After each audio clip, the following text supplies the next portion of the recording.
नमस्कार साथियों, आप सभी को भाई दूज की हार्दिक शुभकामनाएं।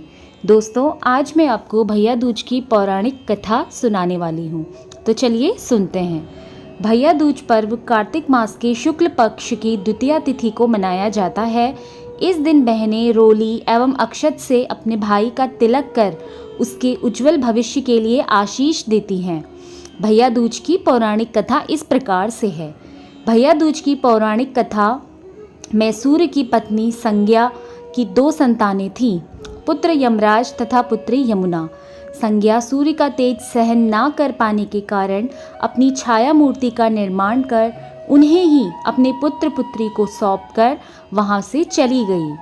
छाया को यम और यमुना से अत्यधिक लगाव तो नहीं था, किंतु यमुना अपने भाई यमराज से बड़ा स्नेह करती थी।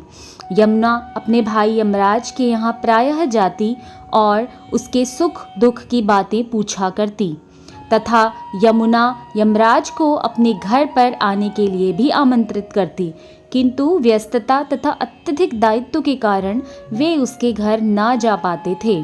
एक बार कार्तिक शुक्ल द्वितीया को यमराज अपनी बहन यमुना के घर अचानक जा पहुँचे। बहन के घर जाते समय यमराज ने नरक में निवास करने वाले जीवों को मुक्त कर दिया। बहन यमुना ने अपने सहोदर भाई का बड़ा आदर सत्कार किया, विविध व्यंजन बनाकर उन्हें भोजन कराया तथा भाल पर तिलक लगाया। जब वे वहां से चलने लगे तब उन्होंने यमुना से कोई भी मनोवांछित वर मांगने का अनुरोध किया। यमुना ने उनके आग्रह को देखकर कहा, भैया, यदि आप मुझे वर देना ही चाहते हैं तो यही वर दीजिए कि आज के दिन प्रति वर्ष आप मेरे यहाँ आया करेंगे और मेरा आतिथ्य स्वीकार किया करेंगे। इसी प्रकार जो भाई अपनी बहन के घर जाकर उसका आतिथ्य स्वीकार करे तथा इस दिन जो बहन अपने भाई को टीका करके भोजन खिलाए, उसे आपका भय ना रहे। इसी के साथ उन्होंने यह भी वरदान दिया कि यदि इस दिन भाई बहन यमुना नदी में डुबकी लगाएंगे तो वे यमराज के प्रकोप से बचे रहेंगे। यमुना की प्रार्थना को यमराज ने स्वीकार कर लिया। तभी से बहन भाई का यह त्यौहार मनाया जाने लगा। भैया दूज त्यौहार का मुख्य उद्देश्य भाई बहन के मध्य सद्भावना तथा एक दूसरे के प्रति निष्कपट प्रेम को प्रोत्साहित करना है। भैया दूज के दिन ही 5 दिनों तक चलने वाले दीपावली उत्सव का समापन भी हो जाता है। इस दिन अगर अपनी बहन ना हो तो ममेरी, फुफेरी या मौसेरी बहनों को उपहार देकर ईश्वर का आशीर्वाद प्राप्त कर सकते हैं।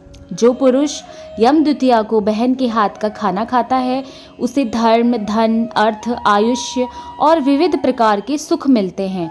साथ ही यम द्वितीया के दिन शाम को घर में बत्ती जलाने से पहले घर के बाहर 4 बत्तियों से युक्त दीपक जलाकर दीपदान करना भी फलदायी होता है। भाई दूज एवं रक्षाबंधन के बीच समानता व अंतर।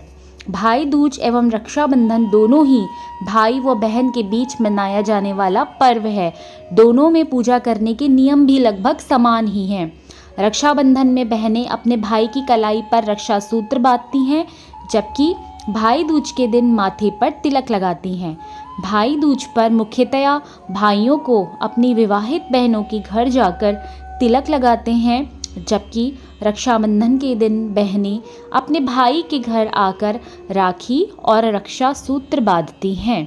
तो दोस्तों, ये कथा यहाँ पर समाप्त होती है। इस कथा को हमें भाई दूज के दिन अवश्य से पढ़ना चाहिए। दोस्तों, अगर आपको मेरा वीडियो पसंद आए तो मेरे चैनल को सब्सक्राइब करें और मेरे वीडियो को लाइक करें।